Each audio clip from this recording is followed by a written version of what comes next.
Hi everyone. सो operating system के subject में हम लोग पढ़ रहे थे sequencing problem.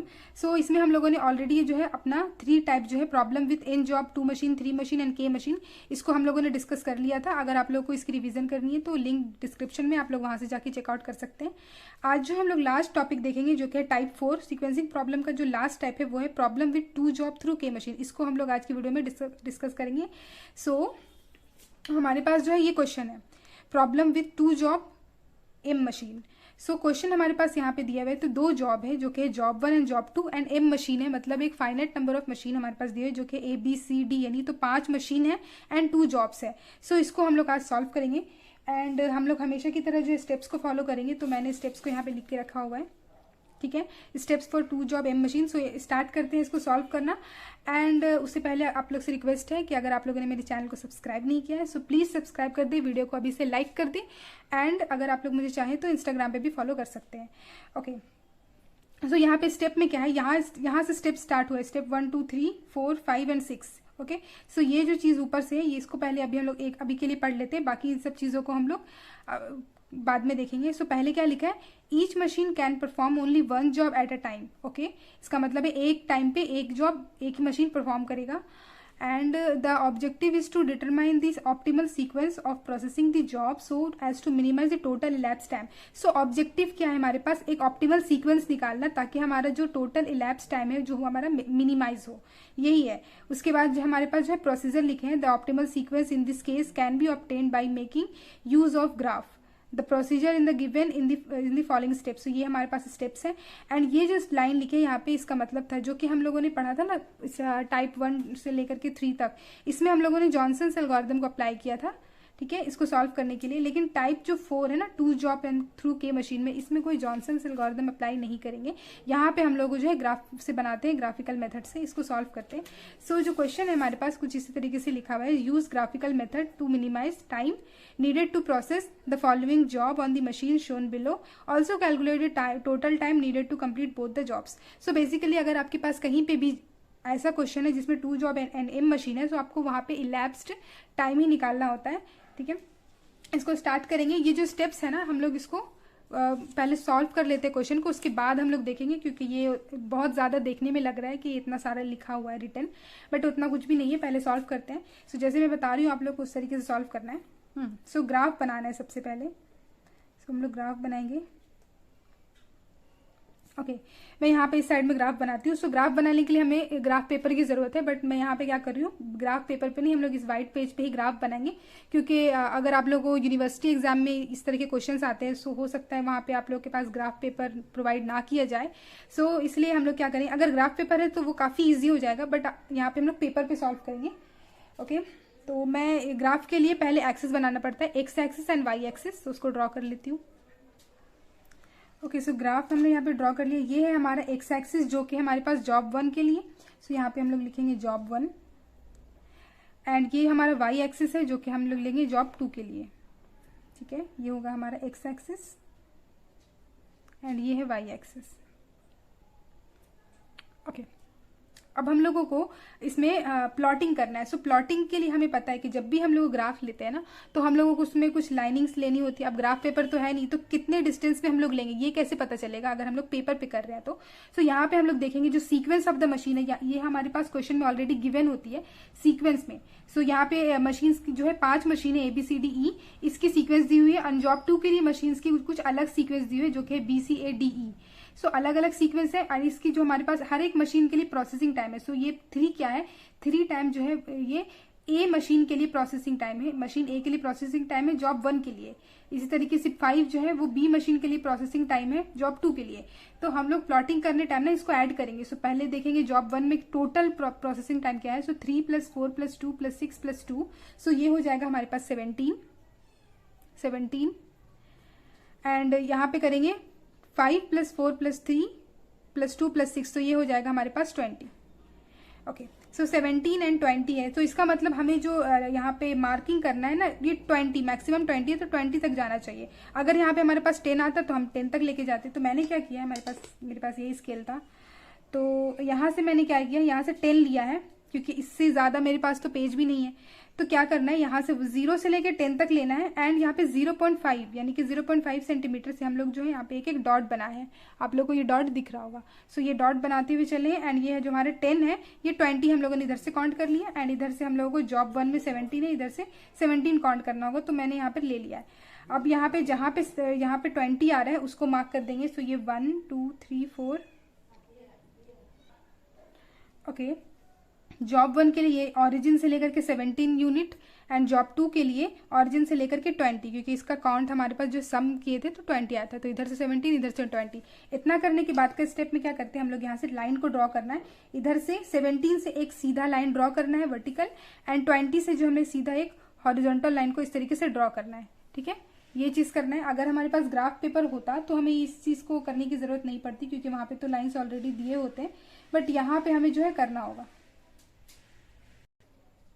Okay, so 17 and 20 से यहाँ पे जो ये हुआ ना, ये जो कट हुई है ये बनेगा हमारा फिनिश लाइन। ये है हमारा ओरिजिन। अब यहाँ पे बस हमें प्लॉटिंग करनी है। प्लॉटिंग कैसे करना है, जॉब 1 को सबसे पहले करेंगे। सबसे पहले जॉब 1 के लिए काम करेंगे। जॉब 1 कहाँ पर है, एक्स एक्सिस में, इसका मतलब इस साइड में हमारा काम चलेगा जॉब 1 पे।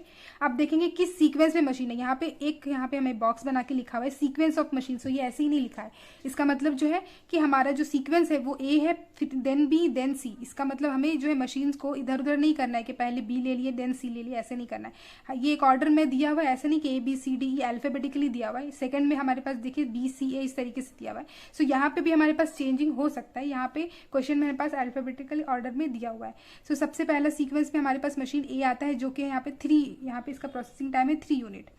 तो ऑरिजिन से हम लोग 3 यूनिट काउंट करेंगे, जो कि है 1 2 3। सो यहाँ पे ये 3 यहाँ पे मार्क किए एंड ये है ए मशीन के लिए, इसको यहाँ पे ए कर देंगे। सिमिलरली इसके बाद क्या है, बी के लिए 4। सो ऑरिजिन से 4 को काउंट नहीं करना है, जहां पे ये मशीन ए एंड हुआ है वहां से 4 काउंट करना है। सो इधर से 1 2 3 4। सो ये 4 काउंट करेंगे तो ये कितना बनेगा, 7 बन जाएगा, ऑरिजिन से 7। ठीक है, उसके बाद 2। सो 7 + 2 9 होगा। यहाँ से 1 2 लेंगे एंड ये हो जाएगा 9। ये किसके लिए था, बी के लिए। ये किसके लिए था, सी के लिए। ओके, इसके बाद जो है हमें डी के लिए लेना है 6 यूनिट। सो 1 2 3 4 5 6। सो ये 6 जो हुआ ये यहाँ पे आएगा, 9 + 6 हो जाएगा ये 15 एंड ये होगा हमारा डी के लिए।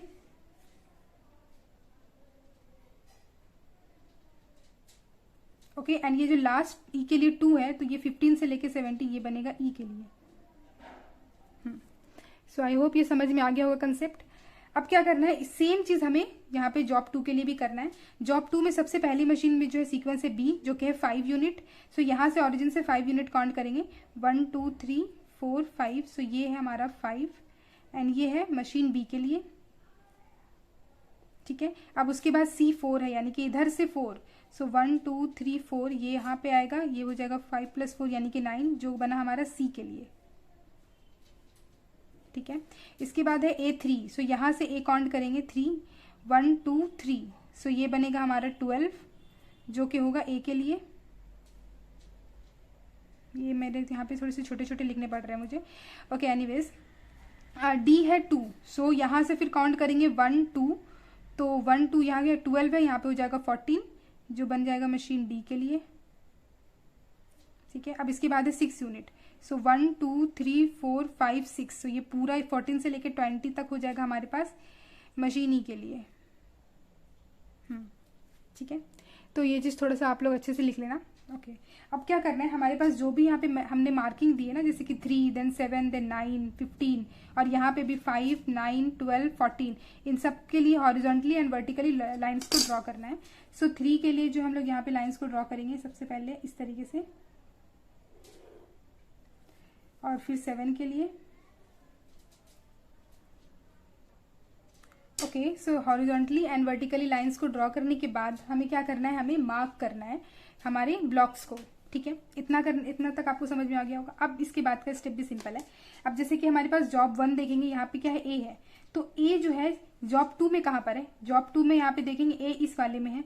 सो यहाँ से इसके लिए एंड यहाँ से इसके लिए। सो ये जो कॉमन जो है रीजन हमारा ये हो जाएगा ए।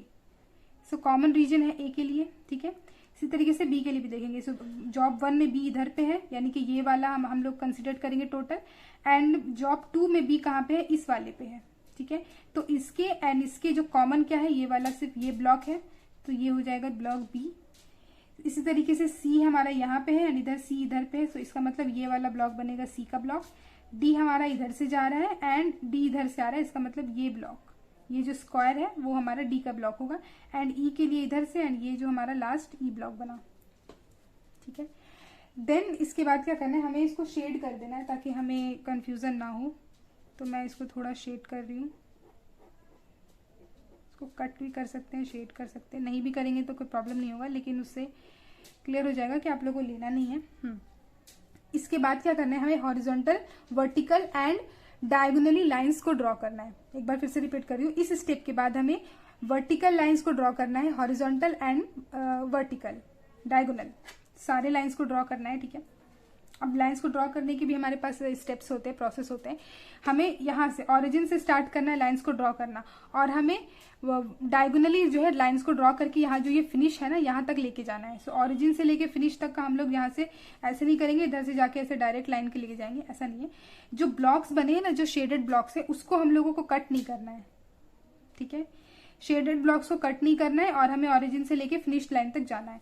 सो क्या करेंगे, अब लाइंस का भी जो है ऐसा नहीं है कि आप लोग कोई भी लाइंस बना दे, जो डायगोनल जाएंगे हम लोग, वो डायगोनल लाइन जो है 45 डिग्री के एंगल पे होना चाहिए। ये भी हमारा जो है रूल है, डायगोनल जो लाइन बनाएंगे वो 45 डिग्री के एंगल पे होना चाहिए, ओके। तो अब हम लोग यहाँ पे क्या करेंगे, 45 डिग्री का एंगल के लिए आप लोग प्रोटेक्टर यूज कर सकते हैं। अब जैसे मेरे पास ये था, बट मैं इसको यूज नहीं करने वाली हूँ, क्योंकि हो सकता है एग्जाम्स में आप लोग के पास प्रोटेक्टर ना हो, तो आप लोग क्या करेंगे, सारे स्टेप्स एंड सब कुछ पता होने के बाद भी क्वेश्चन को अटेम्प्ट नहीं कर पाएंगे। सो इसलिए मैं इसको साइड में रख रही हूँ एंड हम लोग कॉन्सेप्ट्स के साथ जो है 45 डिग्री का एंगल बनाएंगे। सो आप लोग जानते हैं कि कोई स्क्वायर एंड रेक्टेंगल का जो अगर डायगोनल होता है वो 45 डिग्री के एंगल पे होता है। तो अब यहाँ पे देखेंगे, हमारे पास ग्राफ पेज नहीं है, हमने यहाँ पे ऐसे बना लिया। सो इधर से 3 यूनिट डिस्टेंस, तो इधर ये जो वाई एक्सिस है इसको भी 3 यूनिट डिस्टेंस पे लेंगे। सो 1, 2 एंड 3, ये 3 यूनिट डिस्टेंस यहाँ पे आया। सो अपने दिमाग में कंसिडर करना है कि ये जो अगर ऐसे लाइन ड्रॉ करेंगे, एक इमेजिनरी लाइन को ड्रॉ करना है, सो ये बेसिकली एक स्क्वायर बन जाएगा। इधर से 3 यूनिट, इधर से भी हमने 3 यूनिट लिया। सो इसका मतलब अगर 45 डिग्री का एंगल हम लोग यहाँ से स्टार्ट करेंगे, सो वो कुछ यहाँ पे जाके स्टॉप होगा, ठीक है। यहाँ पर से अगर सीधा लाइन को ड्रॉ किया, ये इधर पे आएगा एंड इसको और इसको अगर मैच करेंगे, सो ये बनेगा हमारा 45 डिग्री का एंगल। सो इसको मैच कर देते हैं हम लोग, ठीक है।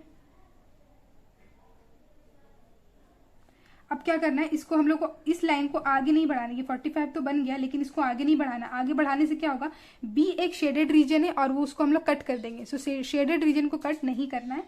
अब क्या करते हैं हम लोग, इसके ऊपर से इसका जो नेक्स्ट पॉइंट है उससे हम लोग जो है अपना 45 डिग्री का एंगल बनाते हैं। सो यहाँ पर हमारा नेक्स्ट पॉइंट है, ठीक है। अब इस पॉइंट से 45 का एंगल बनाने के लिए हमें देखना है, यहाँ से 3 से 7 कितना यूनिट डिफरेंस है, 4 यूनिट, एंड इधर कितना यूनिट डिफरेंस है, 5 से 9, ये भी 4 यूनिट। इसका मतलब ये ऑलरेडी एक स्क्वायर है। सो इसको, इस कॉर्नर को एंड इस कॉर्नर को हम लोग मैच कर सकते हैं। सो यहाँ पर मैं कुछ इस तरीके से करने वाली हूँ, इधर से लेके जाएंगे एंड इसको मैच कर देंगे। अच्छा, 45 डिग्री का एंगल ही बनाना है हमें, तो इसको आगे भी हम लोग लेके जा सकते हैं। अब जैसे मैं क्या करूँ, यहाँ पे आगे तक लेके जा रही हूँ, ठीक है, इस वाले तक।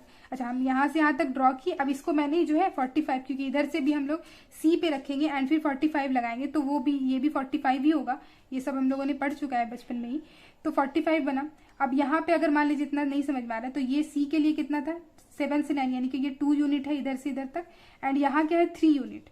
सो इसको भी 2 यूनिट ऐसे कंसीडर करेंगे। तो यहाँ पे जो एक इमेजिनरी इस तरीके से लाइन ड्रॉ करेंगे, तो इधर पे कहीं पे मीट होगा, तो ये जो यहाँ से बना ये एक स्क्वायर बनेगा। सो इस स्क्वायर के यहाँ इस कॉर्नर को एंड इस कॉर्नर को अगर मैच करेंगे तो 45 डिग्री जो कि बन गया। इसका मतलब ये 3 यूनिट है, यहाँ से लेके यहाँ तक, इधर देख सकते हैं 12 से 9 3 यूनिट, तो यहाँ से यहाँ तक हुआ 2 यूनिट और इधर से यहाँ तक हुआ 1 यूनिट। ये चीज याद रखना है, ठीक है। अब इसको यहाँ से आगे नहीं बढ़ा सकते, इस चीज को हम लोग आगे नहीं बढ़ा सकते, बॉक्स को ऐसे करके हम लोग कट नहीं कर सकते, क्योंकि सी और बी जो है हमारा इस लाइन के नीचे है, ठीक है। अब हम लोग इसके नेक्स्ट पॉइंट से जो है लाइन बनाएंगे। सो इसके नेक्स्ट पॉइंट क्या है, हमारे पास ये वाला पॉइंट है नेक्स्ट पॉइंट, लेकिन यहाँ से नहीं करेंगे क्योंकि हमारा डी शेडेड रीजन है। तो इसके ऊपर से, यानी कि इस वाले पॉइंट से हम लोग जो है लाइंस को ड्रॉ करेंगे। सो इसका 45 डिग्री कैसे बनेगा, इधर से यहाँ तक का डिस्टेंस क्या है हमारे पास, 9 से 15 यानी कि 6 यूनिट, एंड इधर से 14 से 20, यानी कि इधर से भी 6 यूनिट। सो ये भी 6 यूनिट है एंड ये भी 6 यूनिट है, इसका मतलब ये स्क्वायर है। तो इन दोनों कॉर्नर को हम लोग अगर मैच कर दें तो ये हमारा क्या बन जाएगा, एक 45 डिग्री का एंगल। आप चाहें तो प्रोटेक्टर के यूज से भी इसको सॉल्व कर सकते हैं, इट डजेंट मैटर, बट हम लोगों ने ऐसे इसको सॉल्व किया। ओके, अब क्या करती हूँ ना, मैं एक यहाँ से किस तरीके से जा रहे हैं इसको इस तरीके से मार्क कर देती हूँ, डायरेक्ट इधर गए। इसके बाद इस वाले को भी हम लोग देख रहे हैं, क्योंकि मैंने बोला था ना डायगोनली तो जाना ही है, लेकिन हम लोग जरूरी नहीं है कि हम पूरा डायगोनली एकदम यहाँ से स्टार्ट किए और यहाँ तक फिनिश कर दिए। तो इसके बाद यहाँ से यहाँ तक जाने के बाद हम लोग क्या करें, वर्टिकल जा रहे हैं, वर्टिकल इधर जाएंगे। नेक्स्ट फिर से हमारे पास डायगोनल है, यहाँ पे भी डायगोनल, फिर से हमारे पास क्या है, वर्टिकल। अब ये इधर से ऐसे गया, ठीक है, एंड फिर यहाँ पे हमारा क्या है, डायगोनल। अब क्या है ना, फिनिश लाइन तो हमारा यहाँ पे है, तो यहाँ पे खत्म नहीं हुआ, इधर से ये हॉरिजॉन्टल भी है, इसको भी देखना है। ये चीज हमें भूलना नहीं है कि ऊपर तक आ गया इसका मतलब खत्म हो गया, ये फिनिश यहाँ तक है तो इसको हॉरिजॉन्टल लेके जाना है।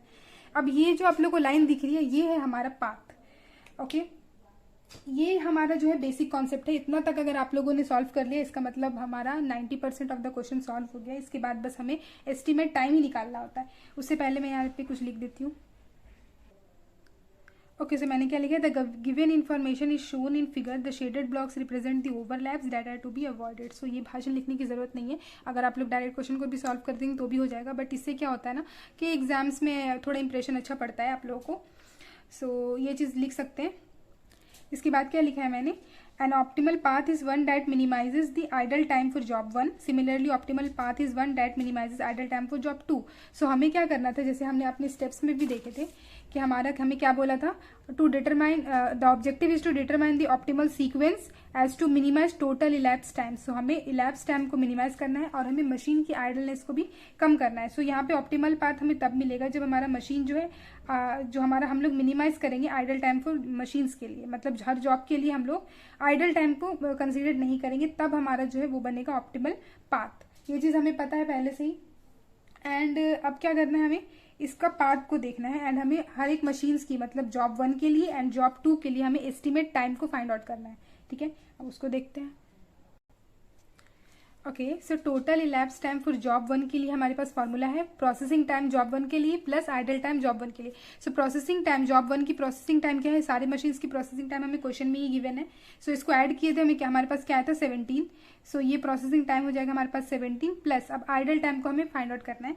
इस आइडल टाइम के लिए ही हमने जो अपना ये ग्राफ बनाया था, तो जॉब 1 की आइडल टाइम को हमें निकालना है। सो हम लोग यहाँ पे एक चीज देखना पड़ेगा हमें कि हमें लाइंस को ड्रॉ करते हैं। लाइंस जो हमारे पास एक डायगोनल है, फिर वर्टिकल है एंड हॉरिजॉन्टल लाइंस भी है हमारे पास।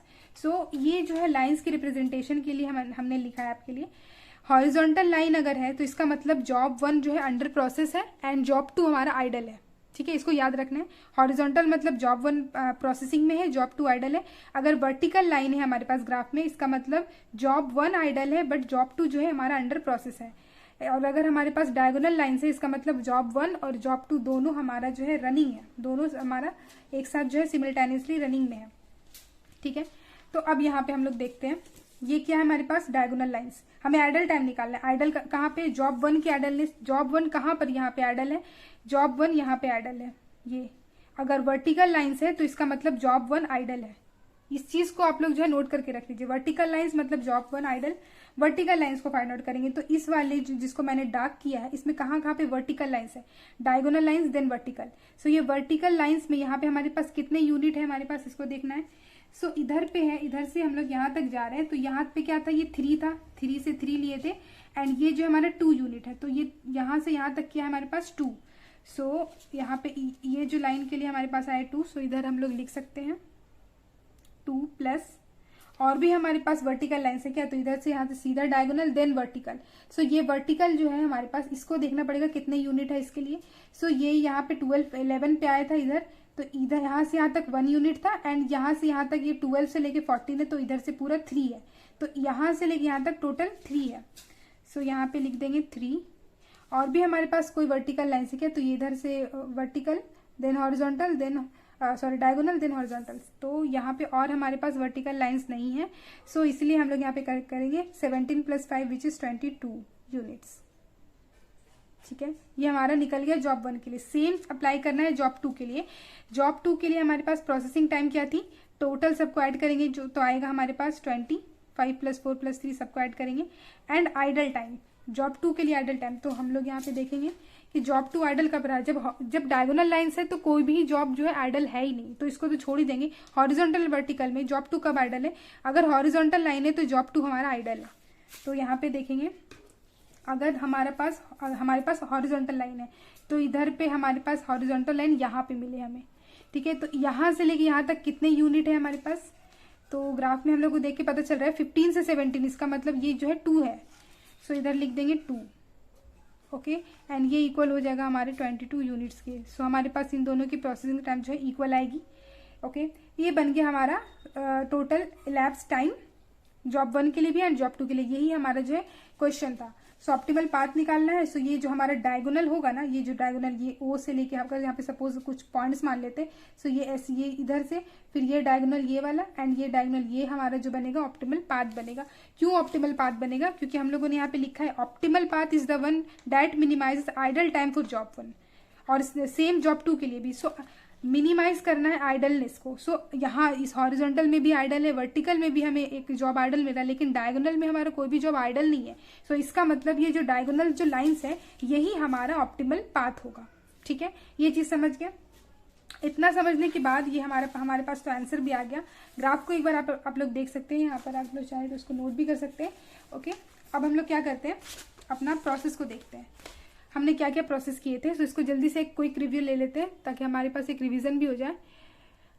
तो स्टेप 1 में है first draw a set of axis where the horizontal axis represent processing time on job 1 and vertical axis represent processing time on job 2।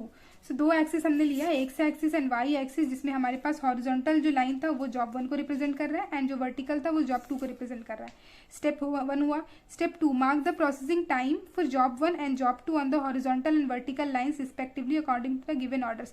सो जिस ऑर्डर में हमारे पास गिवन ऑर्डर ऑफ मशीन, जिस ऑर्डर में हमें दिए हुए हैं उस सेम को जो है हमें क्या करना है, यहाँ पे प्लॉट करना है। Mark the processing time. So जो भी प्रोसेसिंग टाइम दिए हुए 3 देन 7, इसको हमने मार्क किया। ये हमारे स्टेप 2 था। स्टेप 3 में हमारे पास construct the various blocks starting from the origin by pairing the same machine until the end point. So same machine, यहाँ पे इसका मतलब क्या है कि हमें ब्लॉक्स तो बनाने हैं, लेकिन कैसे बनाने हैं, जो सेम मशीन है। जैसे कि जॉब 1 के लिए एक ए मशीन यहाँ पे है और सेम मशीन यानी कि ये सेम जो ये है, इस सेम मशीन जो है जॉब 2 में यहाँ पे है। सो इसके लिए हम लोगों को ब्लॉक बनाना होगा। सो इसलिए मैंने इसको शेड कर दिया है, क्योंकि ये जो हम लोग एक ब्लॉक्स को इसको बता रहे हैं कि ये सारे जो है ब्लॉक्स बने हैं। तो ये था हमारा स्टेप 3। स्टेप 4 में हमारे पास है draw the line starting from the origin to the end point by moving horizontally, vertically and diagonally along a line which makes an angle of 45 degree with horizontal lines.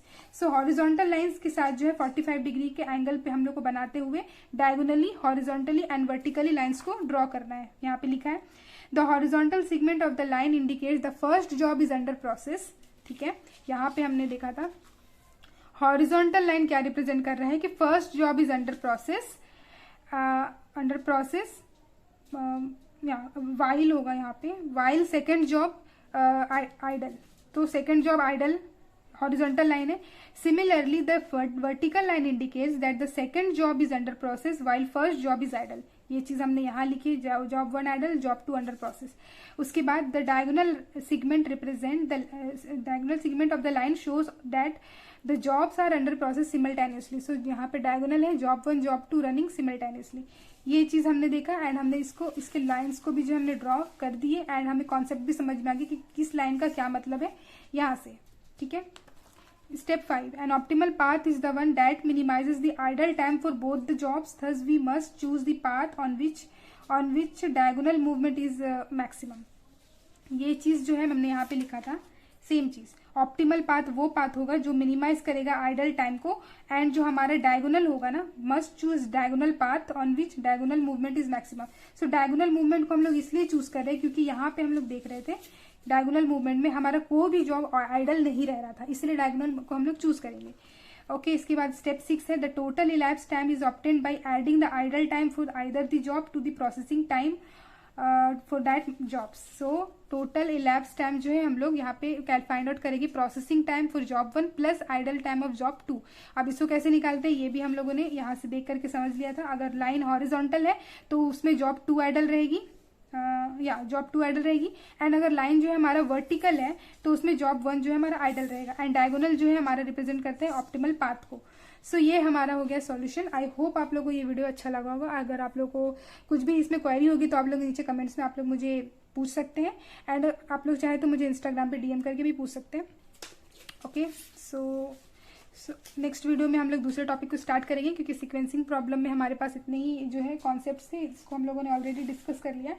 अगर आप लोग चाहें तो इस क्वेश्चन को सॉल्व कर सकते हैं। मेरे पास ये एग्जाम्पल 2 है, इसको मैं सॉल्व नहीं करी हूँ, बट अगर आप लोग चाहें तो एज अ होमवर्क प्रॉब्लम आप लोग इसको सॉल्व कर सकते हैं।